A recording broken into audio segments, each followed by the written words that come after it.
Irmãos, vamos para a palavra. Abra sua Bíblia no livro de Lamentações, capítulo 3. É um texto conhecido, um texto que eu amo. Abra sua Bíblia no livro de Lamentações, depois de Isaías, Jeremias, antes de Daniel, de Ezequiel. Senhor Deus e Pai, nós queremos te agradecer, Senhor, por este privilégio, Senhor, de compartilharmos da tua palavra, Senhor. Deus, este momento, Senhor, é um momento onde nós levantamos um culto de adoração a Ti, Senhor. Deus, que seja o Teu nome exaltado, o Teu nome glorificado, Senhor. Que os nossos corações estejam prontos para ouvir a Tua palavra, Senhor, e aprendemos mais de Ti, Senhor. Te pedimos no nome de Jesus. Amém. Todos acharam? Amém? Glória a Deus. Lamentações, capítulo 3, a partir do verso 21. O texto diz: quero trazer à memória o que me pode dar esperança. As misericórdias do Senhor são a causa de não sermos consumidos, porque as suas misericórdias não têm fim, renovam-se cada manhã. Grande é a tua fidelidade, a minha porção é o Senhor, diz a minha alma, portanto esperarei nele.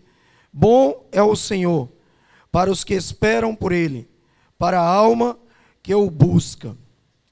Esse texto, irmão, nos faz lembrar de momentos sombrios de nossas vidas, momentos que lutamos, momentos que sentimos dúvidas, choramos, sentimos bastante dificuldades, porque são marcados. Essa história, ela vem de um lamento de Jeremias. Jeremias, ele relata aqui nesse texto do capítulo 3, momentos de aflição que ele sente. E esses momentos muitas vezes são marcados pelo que nós ouvimos lá quando nós somos criancinhas, quando amigos, pais acabam falando para a gente, para as crianças, né? Você é isso, você é aquilo, e aquilo vai entrando e vai marcando, sim ou não, igreja? Mas não somente pelo que ouvimos, mas também pelo que vemos. Muitas pessoas, nós que trabalhamos com aconselhamentos, vemos muitos desafios, pessoas passarem por dificuldades quando grande, mas que quando você entra mais profundo numa conversa, num diálogo, você olha lá no fundo, houve alguma coisa que aquela pessoa, ela viu e ficou marcado. Por exemplo, brigas de pais, aquilo não entrou, não penetrou bem, violência doméstica, violência na rua, etc, etc. Como também as próprias experiências em terem sido, por exemplo, alguém ter sido tomado, ter sido molestado, ter sido abusado, e aquilo também marca. Eu lembro de uma reportagem que eu assisti há um tempo atrás, de um jogador de futebol, de um time bem conhecido, e esse jogador, ele fala no seu relato, no seu testemunho, que quando ele era pequeno, treinando futebol, gostava muito de futebol, todos os dias ia treinar futebol, e um dia na vida dele, ele pediu aos pais, para os pais deixarem ele ir treinar, e os pais tinham que levar todo dia esta criança para jogar futebol, para ir treinar. Mas um dia os pais não queriam.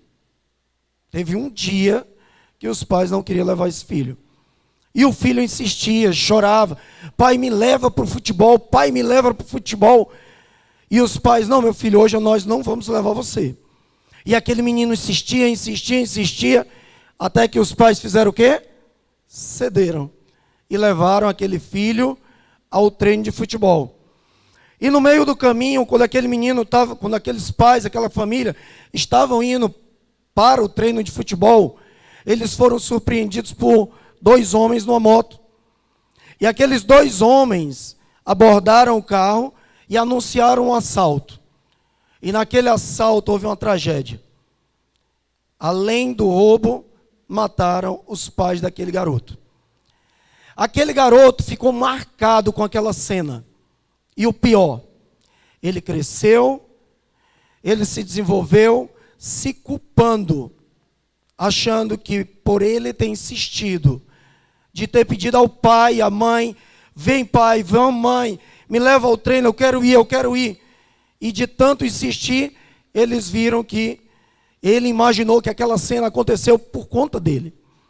E ali aquele garoto ele ficou se culpando. Foi se culpando, foi se culpando. E quando ele chega na fase adulta, ele se casa, ele tem filhos, ele se converte ao cristianismo, mas ele leva aquela marca com ele. Igreja, eu estou falando de nós. Eu não estou falando de gente muito distante de nós. Aquele garoto, ele teve uma marca que ficou selada nele. Quando criança, ele cresce, se desenvolve, casa, tem filhos, se converte ao cristianismo. Mas aquela marca ainda estava com ele. E até hoje, ele é um dos grandes jogadores do Fluminense. Eu acho que ele ainda está no Fluminense. Ele é um dos grandes jogadores de lá. Mas ele é todos os dias acompanhado por um psicólogo. Porque ele se maltrata achando que ele é o motivo da morte dos pais dele, que foi uma tragédia. Amém, irmãos? Mas tem outra coisa, tem um outro lado. Existe um outro lado da história. Essas marcas, elas ficam. Mas existe um outro ponto importante. O agir de Deus sobre as nossas vidas. O agir de Deus em nossas vidas é muito bom. E nós precisamos entender que o Senhor, Ele não nos desampara. Ainda que Ele tenha passado por essas dificuldades quando criança, o Senhor, as misericórdias do Senhor, se renovaram na vida dele todos os dias. Por que eu estou falando isso, irmãos? Esse assunto, para mim, eu quero compartilhar com vocês, é um assunto muito delicado. Eu senti muita dificuldade de fazer esta ministração, esta pregação, porque é um assunto muito delicado. Eu sei que no meio de nós, muitos vão se encontrar com esse texto, com essa ministração. Ela é bastante delicada.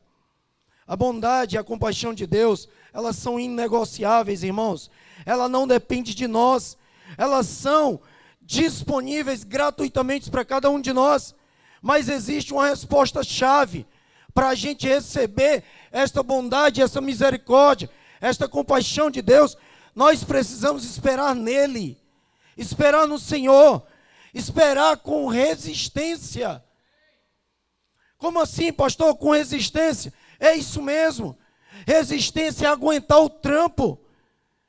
Porque é muito dolorido você ser marcado quando criança, quando adolescente, quando adulto, por algo forte que marcou você, marcou a sua história, e você não consegue desenvolver o seu cristianismo de uma forma que você queria.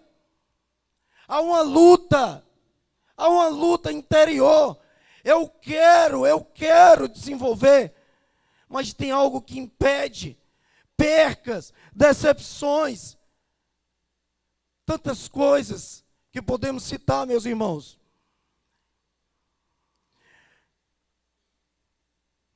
Temos que tratar aquilo que não podemos ver como se fosse realidade, que é a esperança. Hebreus 11:1 diz que a fé é o firme fundamento das coisas que se esperam e a prova das coisas que não se vê. A espera é a parte da fé que se apodera de Jesus. A espera também requer um autoexame, uma autoanálise nossa, se arrependendo de deixarmos Deus de lado e se aproximar mais do Senhor, a ponto de pedirmos: Senhor, conduz a minha vida. Conduz a minha vida. Quando entendemos, irmãos, a nossa origem, quando entendemos o porquê de tudo, porque esse garoto, ele era garoto, ele estava na fase da infância, ele cresceu, se desenvolveu, aquilo marcou a história dele, prejudicou a vida dele, aquilo tem prejudicado muitas pessoas, mas quando aquele garoto que cresceu, ele entende quem é Deus na vida dele, e ele entende qual é a origem dele, fica mais fácil de lidar. Deixa eu falar uma coisa para vocês. Independente daquela marca que ficou naquele garoto, ele entregou a vida a Jesus.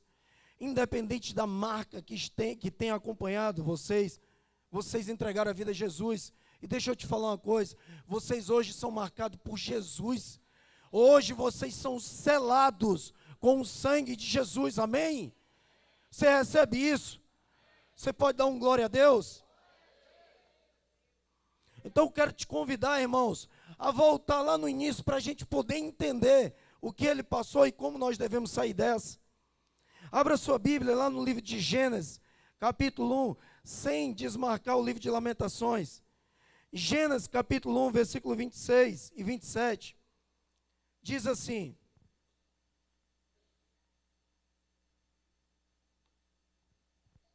também disse Deus, façamos o homem à nossa imagem, conforme a nossa semelhança. Tenha ele domínio sobre os peixes do mar, sobre as aves do céu, sobre os animais domésticos, sobre a terra, sobre todos os répteis, sobre todos os répteis que rastejam pela terra. Criou Deus, pois o homem à sua imagem, a imagem de Deus os criou, homem e mulher. Deus nos criou para sermos o que, irmãos? Dominadores. Ele nos criou para sermos dominadores e não sermos dominados. Perceba que um fato desse que ocorreu com este garoto, e um fato desse que ocorreu com a sua vida, como também já aconteceu com a minha vida, ele vem como algo que nos tira da presença de Deus. Mas o Senhor fala que nós fomos feitos imagem e semelhança dele, para nós dominarmos e nós não sermos dominados. Você entende isso? Gênesis 2:4, o texto diz: esta é a Gênesis, ou seja, a história dos céus e da terra, quando foram criados, quando o Senhor Deus os criou. Versículo 7, então formou o Senhor Deus ao homem do pó da terra, e lhe soprou as narinas o fôlego da vida. O homem passou agora a ser o quê? Alma vivente. Fazendo essa analogia do primeiro versículo que a gente leu com esse agora, quando Deus diz que nós somos agora imagem e semelhança, quando ele diz que que façamos o homem a imagem e semelhança, ele está falando da Trindade, está falando do Pai, do Filho e do Espírito Santo, os três, o Criador, o Salvador e o Consolador, os três juntos formando o homem. Amém. No capítulo 2, que nós lemos agora, Deus formou o homem de onde? Do pó. E soprando o seu espírito em suas narinas, ele transformou agora em alma vivente. Então, quando ele sopra, ele cria. Então você é criado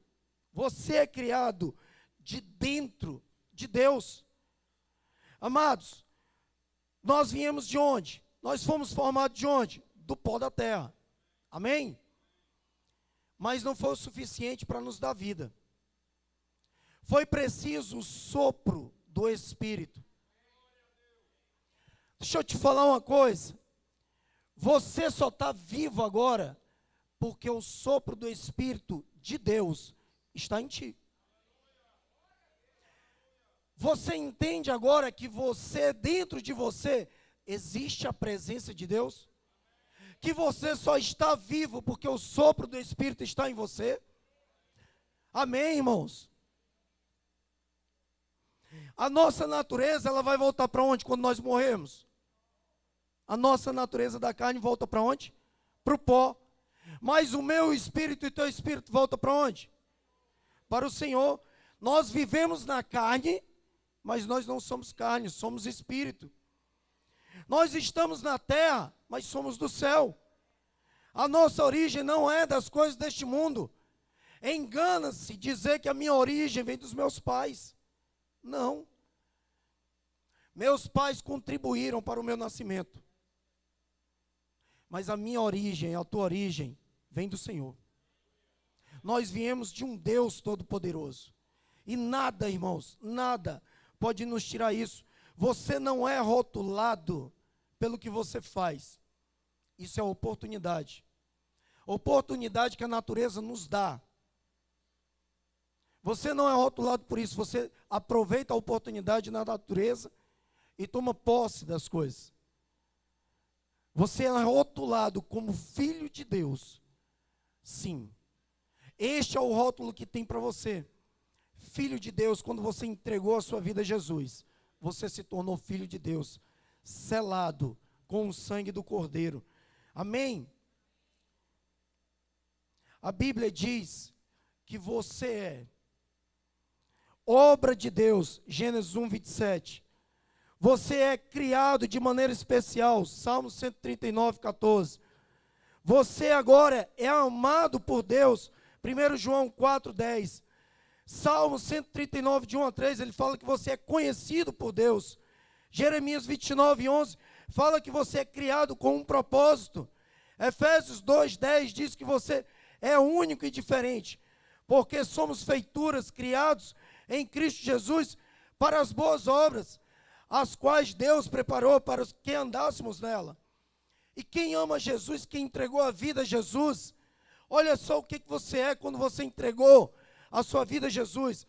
Efésios 2, 8 diz, porque pela graça sois salvos, por meio da fé, e isso não vem de vós, é dom de Deus, você é salvo em Cristo. Igreja, você agora é filho de Deus, Romanos 8, 16, o mesmo Espírito testifica com o nosso Espírito que somos filhos de Deus. João 15, 14, 15, vós sereis meus amigos, o Senhor te chama de amigos. 1 João 5, 18, o Senhor te chama de protegido dele.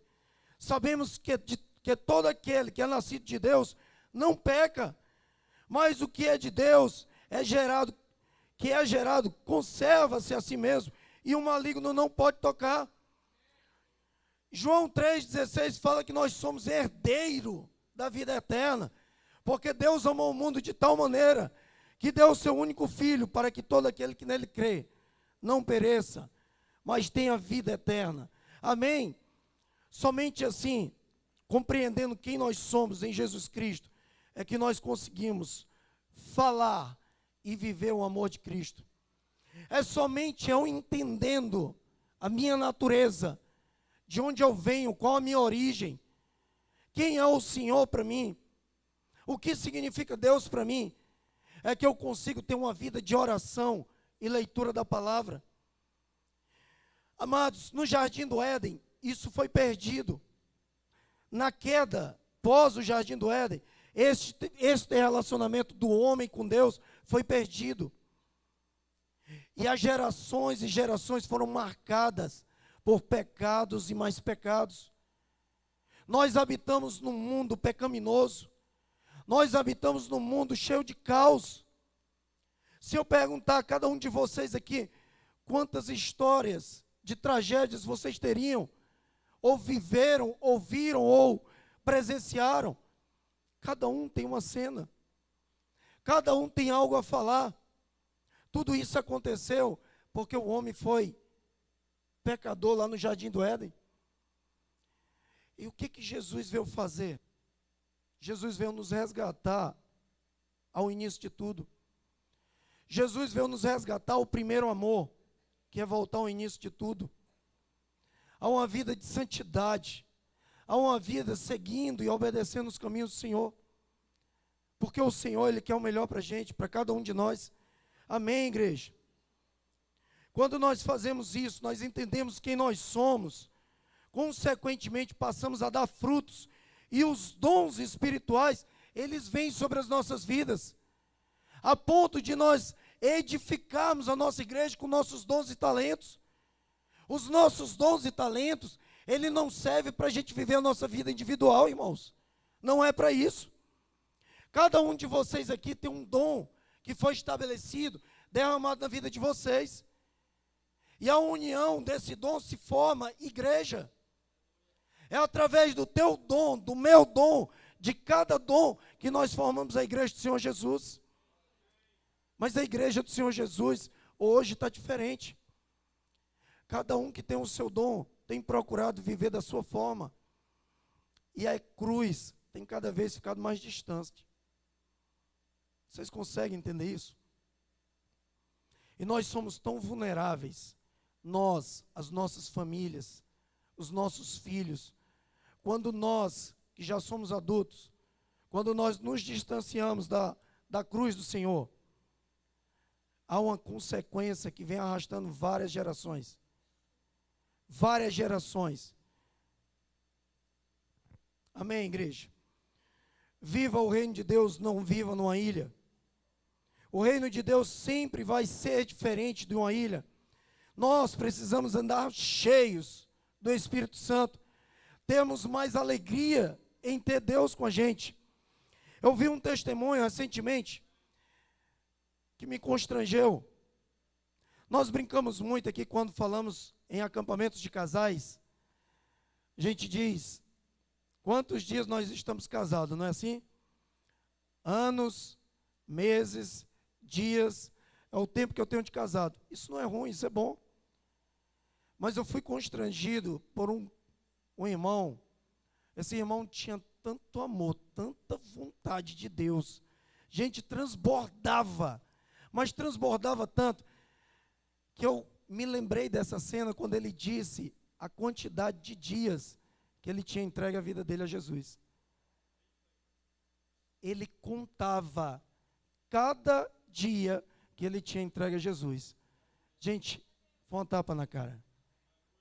Eu me senti constrangido com aquela situação, como quem diz assim, Senhor, eu achava que eu te amava muito.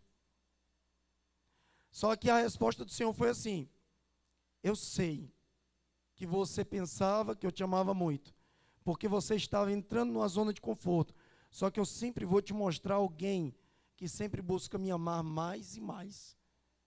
Imediatamente, irmãos, eu fui para a calculadora, aí eu fui contar lá os meus dias, eu descobri que eu tenho hoje 6.811 dias que eu entreguei a minha vida a Jesus. Sabe por que isso, irmãos? Porque eu quero trazer à memória aquilo que me dá esperança. Agora vocês vão entender o início da nossa pregação. Enquanto eu estava marcado por aquilo que me prejudicou, eu não estava vivendo. Mas enquanto eu fiz como Jeremias, que busquei trazer à memória para a minha vida aquilo que me trazia esperança, eu comecei a me desenvolver e a crescer mais e mais no Senhor. Tudo que vemos, tudo que ouvimos, tudo que fizemos, ficamos marcados na memória, lembranças ruins do passado, podem ser até uma desgraça para a nossa alma, trazendo doenças físicas, mentais, emocionais, afastamento espiritual. Meus irmãos, isso pode acontecer com qualquer um de nós. Jeremias era um homem de Deus, um profeta do Senhor, um homem que andava nos caminhos do Senhor. Ele relata o que aconteceu com ele. Eu quero que você abra lá em Lamentações, no capítulo 3. Olha o que ele fala. Antes de eu ler esse texto, olha quem foi Jeremias. Jeremias, irmãos, na época de Jeremias, havia um rei chamado Nabucodonosor. Esse rei chamou os soldados e destruíram com a cidade de Jerusalém, onde Jeremias era o profeta da cidade. Jeremias viu o seu povo ser massacrado, destruído, sequestrado, familiares serem mortos. Ele viu o caos, a miséria. Ele viu tudo acontecendo aos olhos dele, não podia fazer nada. E aí ele relata a partir do versículo 1, do capítulo 3 de Lamentações. Eu sou o homem que viu as aflições pela vara do furor de Deus. Ele me levantou e me fez andar em trevas e não na luz. Deveras eu vou ver contra a minha mão, de contínuo todo dia. Fez envelhecer a minha carne e a minha pele, despedaçou os meus ossos. Uma linguagem forte de um homem que vivia o cristianismo autêntico, um homem que vivia os caminhos do Senhor autêntico. Quantos de nós, irmãos, estamos sofrendo, passando por dores, lutas, dificuldade, mas com um sorriso no rosto, escondendo aquilo que está por trás de tudo, nos massacrando. Quantas pessoas estão sendo destruídas no seu íntimo, sozinho, sentindo dificuldade de falar com Deus, mas com um sorriso no rosto, precisando de socorro, precisando de ajuda. Oh, meu irmão, estamos aqui juntos, estamos no mesmo barco. Jeremias, ele rasgou o coração, ele era um homem autêntico, um homem de Deus autêntico. Quando ele estava bem, ele estava bem. Quando ele estava ruim, ele expressava o que ele estava sentindo. Ele continua aqui no versículo 16.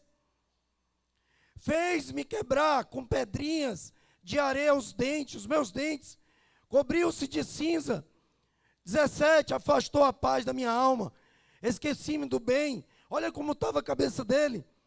Então disse eu, já pereceu a minha glória, como também a minha esperança no Senhor.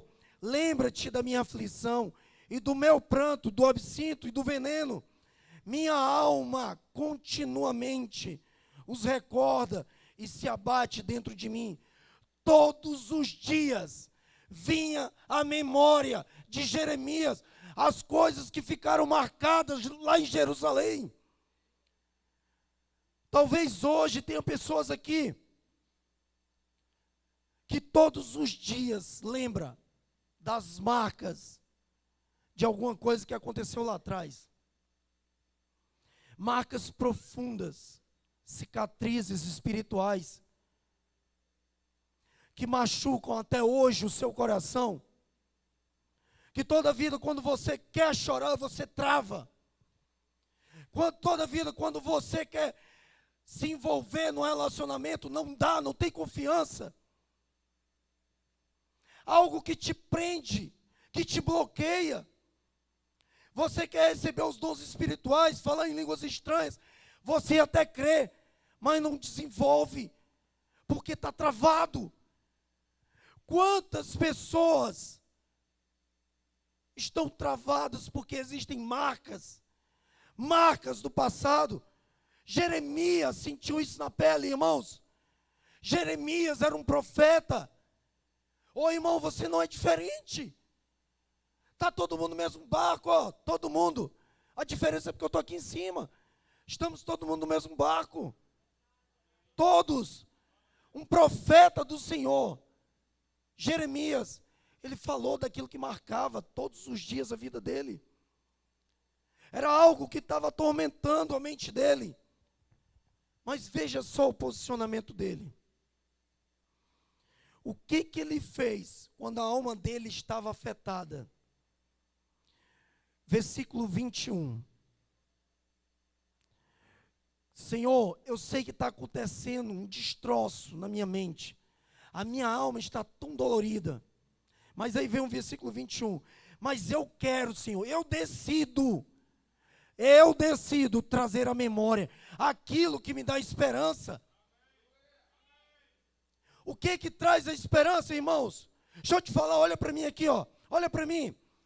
O meu passado me condena, mas o meu futuro, o meu Senhor me liberta, Ele me salva.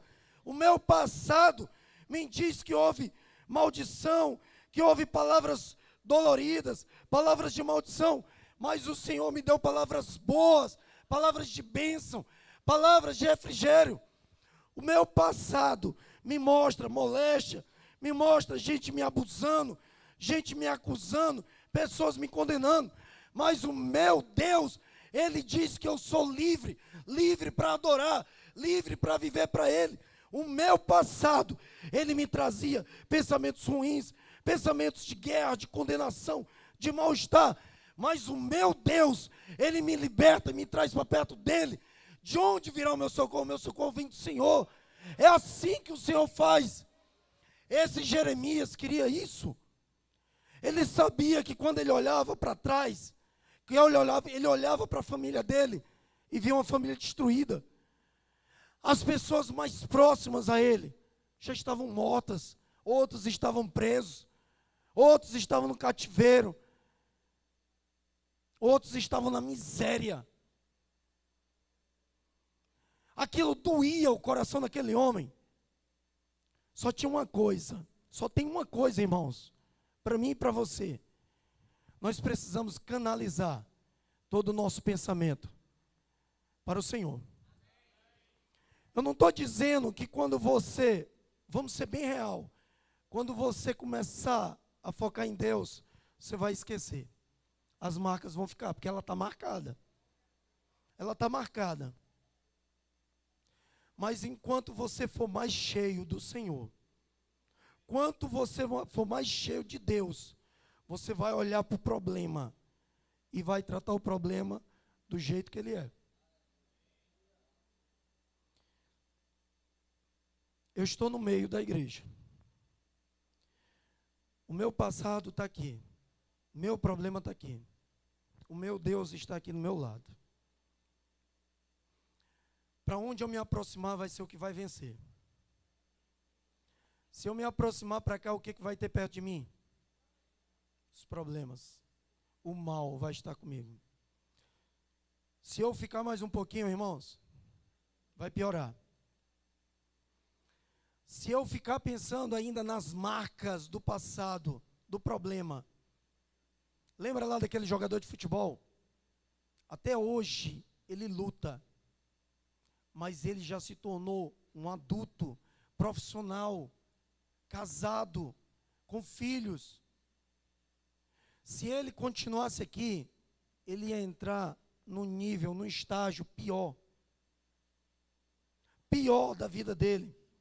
Quando nós pensamos muito nessas coisas ruins, nós estamos fadados ao fracasso e à morte. Jeremias sabia que precisava lutar contra esse pensamento. E ele disse: quero trazer à memória aquilo que me traz esperança. Todos os dias da vida de vocês, quando vocês lembrarem de algum mal-estar, de alguma coisa que prejudica vocês até o dia de hoje, vocês vão lembrar desse texto de Jeremias. Jeremias 3:21. Quero trazer à memória aquilo que me dá esperança. Quero trazer à memória aquilo que me dá esperança. Quero trazer à memória aquilo que me dá esperança. Quero trazer à memória aquilo que me dá esperança. O que é que me dá esperança, queridos? Jesus. Eu acho que foi ontem que eu estava conversando com minha esposa, à noite. Eu disse para minha esposa: filha, tu fica imaginando quando tu for para a glória? Aí minha esposa balançou um pouco, conversou.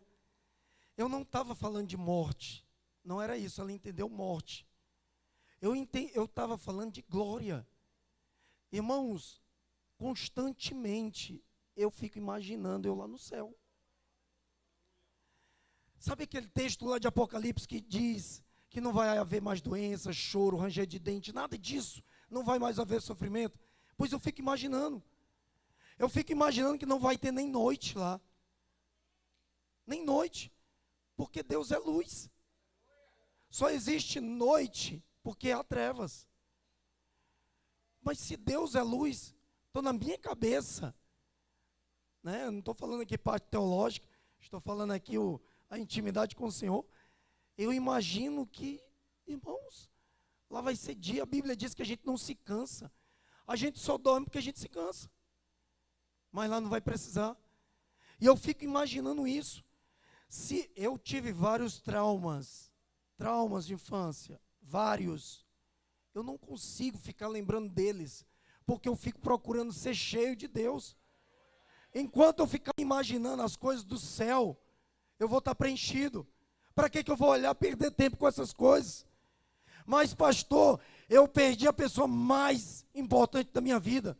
Eu perdi meu pai, eu perdi minha mãe. Com todo respeito, irmãos, eu entendo isso, mas o Senhor, Ele precisa ocupar a tua mente. Você não vai esquecer, você vai preencher. Aquilo ali vai continuar, você vai lembrar. São cicatrizes, marcas, mas você tem um Deus que te preenche. Você consegue entender isso, igreja? Mas eu preciso buscar, eu preciso decidir, eu quero isso para a minha vida.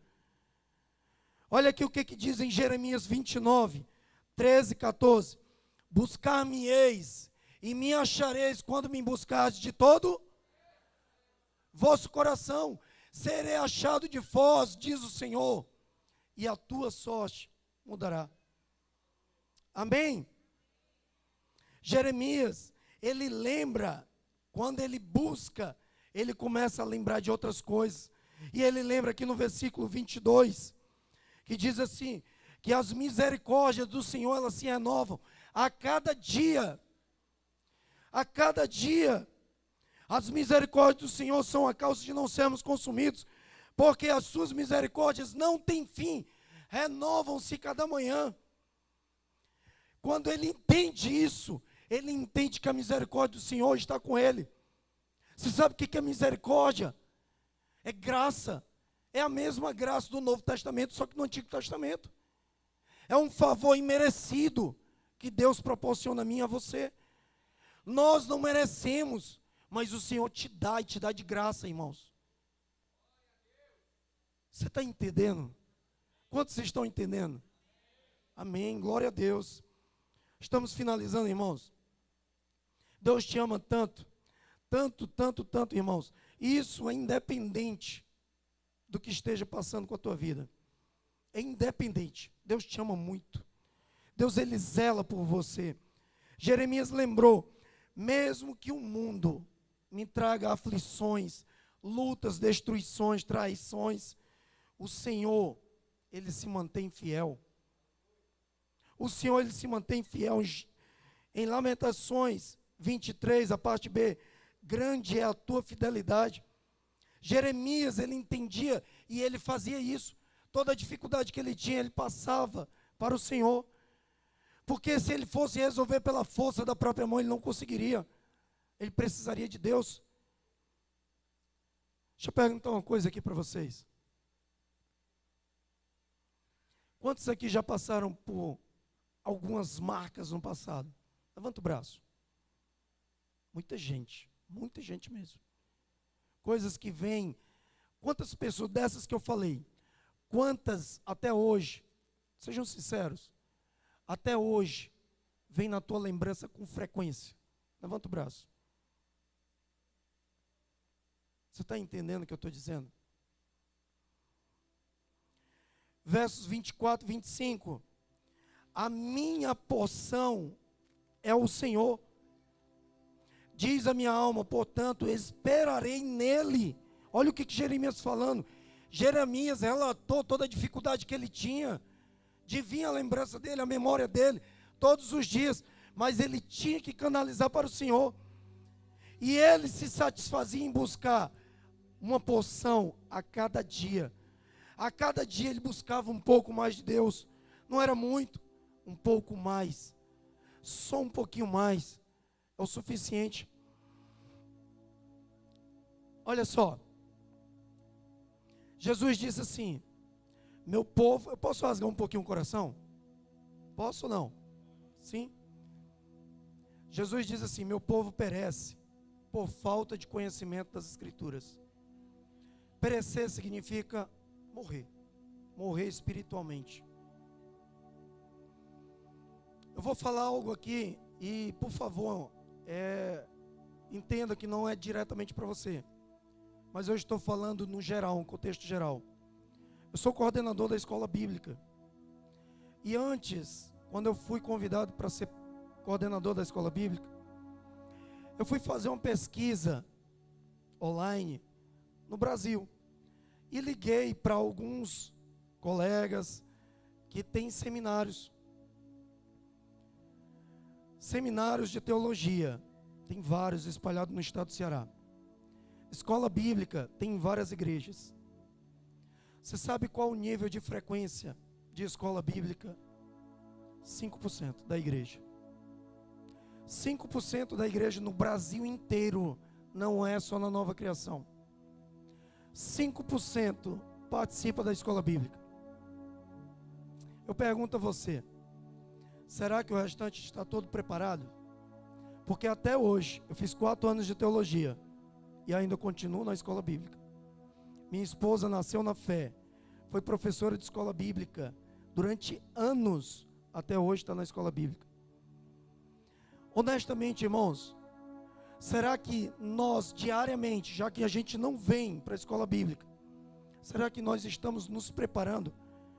Porque a escola bíblica, o ensino bíblico, ele tem dois fundamentos no meu pensar. Primeiro é trazer relacionamento com Deus, intimidade com o Senhor. E a segunda é te preparar para o dia mau. O dia mau, ele chega para qualquer um. O Senhor Jesus disse isso: no mundo tereis aflições, mas tem de bom ânimo. Se eu tenho uma base alicerçada na rocha, e a rocha é a palavra, é o Senhor, é Cristo, fica mais fácil de eu conseguir enfrentar. Ô meu irmão, pergunta a você: o que você está trazendo à memória? Será que são aquelas marcas do passado? Ou será que são coisas novas? O que está trazendo à memória? A gente está finalizando. Eu queria pedir a você para ficar de pé. No livro de Salmos, capítulo 42, versículo 11. Acende só aqui para mim, por gentileza. Salmo 42, 11 diz. E aí eu queria que o louvor me ajudasse. Que diz assim: por que está abatida, ó minha alma? Por que te perturba dentro de mim? O salmista, ele faz uma pergunta para a própria alma dele. E aí eu quero te convidar para você fazer essa pergunta para você mesmo, para a sua alma. Se eu tenho um Deus que é o Todo-Poderoso, faz essa pergunta para dentro de você, não precisa falar nada, só na mente. Por que está batida a minha alma? Por que te preocupas dentro de mim? Por que isso te machuca tanto, minha alma? O salmista, ele termina dizendo: espere em Deus, pois ainda o louvarei. Nós precisamos esperar em Deus, porque nós vamos louvar, porque Ele é o nosso auxílio. Amém? E hoje eu recebi um texto que tem tudo a ver com isso, com essa pregação, que diz assim: tem dias que nos sentimos fortes. Baixa só um pouquinho, por gentileza. Tem dias que nos sentimos fortes, como Josué e Caleb, prontos para a guerra. Vou marchar, corajoso, vou enfrentar. Mas tem dias que preferimos nos esconder, como Elias, esperar o tempo do Senhor. Está tão ruim, estou tão isolado, está tão difícil para mim. Mas tem dias que queremos cantar, dançar, gritar, dar brados de júbilo, como Davi e Miriam. Davi saiu de uma guerra, e tem até uma música que diz assim: fica quieta, Mical, deixa eu pular no mistério. E Mical ali olhando, analisando, e aquele homem querendo pular, gritar, se alegrar na presença do rei. Mas tem dias, irmãos, que nós só queremos chorar, como Jeremias. Tem dias que a gente só quer procurar um canto e chorar. Só em falar nisso eu já quero chorar aqui. Tem dias que nós temos uma fé como a de Abraão, que vence tudo. Vence tudo. Salta muralhas, derrota exército. Foi falado aqui. Marton falou muito bem. Tem dias também, irmãos, que nós olhamos para o monte e perguntamos: de onde virá o meu socorro?